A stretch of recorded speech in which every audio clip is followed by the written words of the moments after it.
Mix by AG recording studio.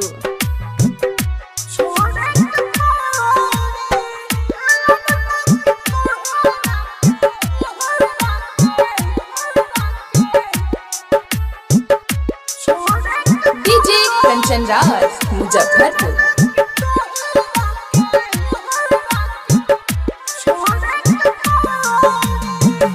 रउआ से कारे तू लगलू हो कहे दिलावा दरदिया त लागल सहे। रउआ से कारे तू लगलू हो कहे दिलावा दरदिया त लागल सहे। धीरे धीरे मान तारे गइल बढ़ी, धीरे धीरे मान तारे गइल बढ़ी। लागत तुहारा के छोड़ के पड़ी, लगता कि तुहारा के छोड़ के पड़ी।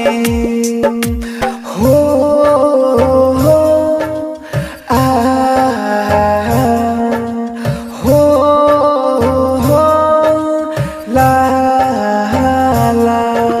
Mix by AG recording studio. DJ Kanchan Raj Muzaffarpur. है कोना हमरे माने लू बात हो, बाते बाते में उठा दे लू चाहते हो।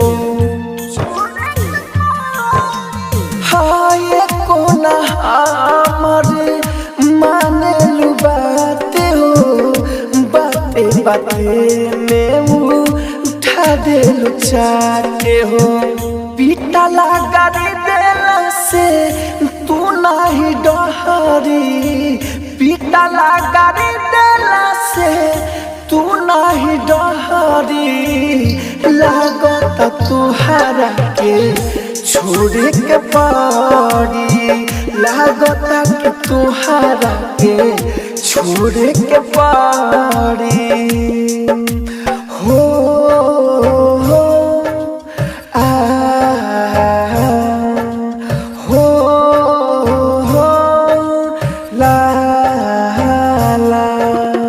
आप सुन रहे हैं एजी एंटरटेनमेंट की कंचन राज मुजफ्फरपुर। हायते करेलू कहे राहुल राजधानी हो, देखी देवेंद्र के दिला वारोवेला रानी हो।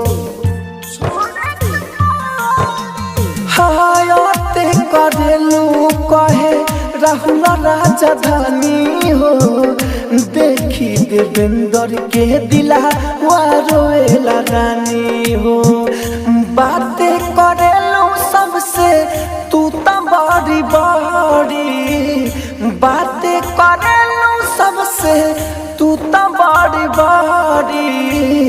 लागत तुहारा के छोड़ के पड़ी, लगता कि तुहारा के छोड़ के पड़ी। रोशनपुर सपहा।